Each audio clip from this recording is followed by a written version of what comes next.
खुदावंद के पाक कलाम में से पैदाइश की किताब उसका बाब नंबर 29। और याकूब आगे चलकर मशरकी लोगों के मुल्क में पहुंचा और उसने देखा कि मैदान में एक कुआं है और कुएं के नज़दीक भेड़ बकरियों के 3 रेवड़ बैठे हैं, क्योंकि चरवाहे इसी कुएं से रेवड़ को पानी पिलाते थे। और कुएं के मुंह पर एक बड़ा पत्थर धरा रहता था, और जब सब रेवड़ वहां इकट्ठे होते थे तब वो उस पत्थर को कुएं के मुंह पर से ढलकाते और भेड़ों को पानी पिलाकर उस पत्थर को फिर उसी जगह कुएं के मुंह पर रख देते थे। तब याकूब ने उनसे कहा, ऐ मेरे भाइयों, तुम कहाँ के हो? उन्होंने कहा, हम हारान के हैं। फिर उसने पूछा कि तुम नहूर के बेटे लाबन से वाकिफ हो? उन्होंने कहा, हम वाकिफ हैं। उसने पूछा, क्या वो खैरियत से है? उन्होंने कहा, खैरियत से है। और वो देख, उसकी बेटी राहिल भेड़ बकरियों के साथ चली आती है। और उसने कहा, देखो अभी तो दिन बहुत है और चपाओं के जमा होने का वक्त नहीं, तुम भेड़ बकरियों को पानी पिलाकर फिर चराने को ले जाओ। उन्होंने कहा, हम ऐसा नहीं कर सकते जब तक कि सब रेवड़ जमा ना हो जाएं। तब हम उस पत्थर को कुएं के मुंह पर से ढलकाते हैं और भेड़ बकरियों को पानी पिलाते हैं।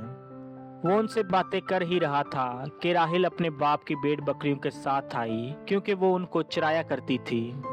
जब याकूब ने अपने मामू लाबन की बेटी राहिल को और अपने मामू लाबन के रेवड़ को देखा तो वो नजदीक गया और पत्थर को कुएं के मुंह पर से ढलकाकर अपने मामू लाबन के रेवड़ को पानी पिलाया। और याकूब ने राहिल को चूमा और चला चला कर रोया।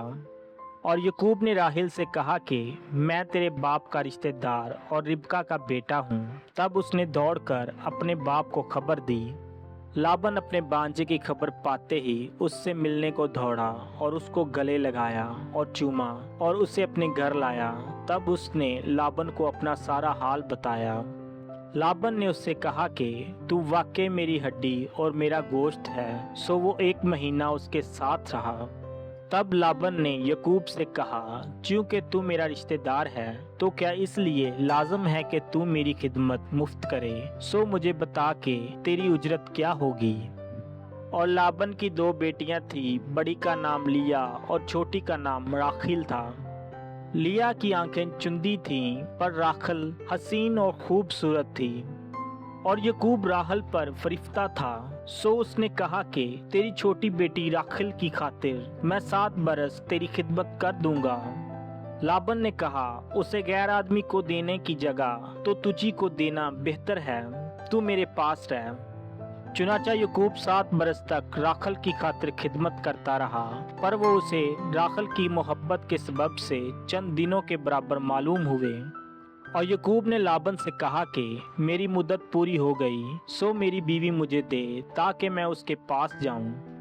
तब लाबन ने उस जगह के सब लोगों को बुलाकर जमा किया और उनकी ज़ियाफत की। और जब शाम हुई तो अपनी बेटी लिया को उसके पास ले आया और याकूब उससे हम आगोश हुआ। और लाबन ने अपनी लौंडी जिल्फा अपनी बेटी लिया के साथ कर दी कि उसकी लौंडी हो।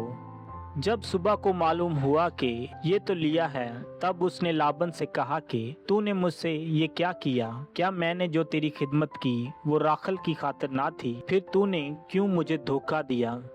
लाबन ने कहा, हमारे मुल्क में ये दस्तूर नहीं कि पलोठी से पहले छोटी को ब्याह दें। तू इसका हफ्ता पूरा कर दे, फिर हम दूसरी भी तुझे दे देंगे, जिसकी खातिर तुझे 7 बरस और मेरी खिदमत करनी होगी।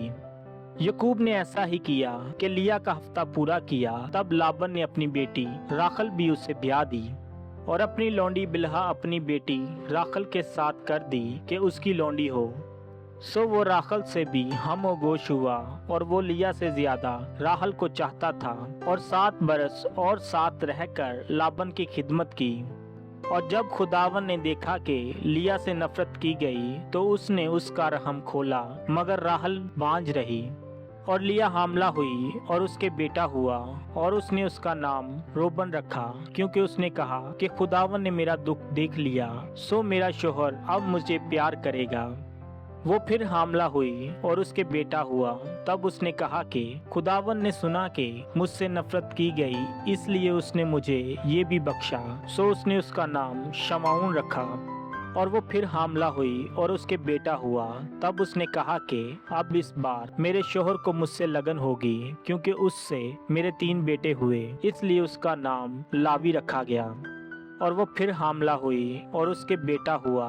तब उसने कहा कि अब मैं खुदावंद की सताइश करूंगी, इसलिए उसका नाम यहूदा रखा। फिर उसके औलाद होने में तवक्कुफ हुआ। खुदावंद के पाक कलाम की वसीला से हम सब पर खुदावंद की बरकत हो। खुदावंद का शुक्र हो। आमीन।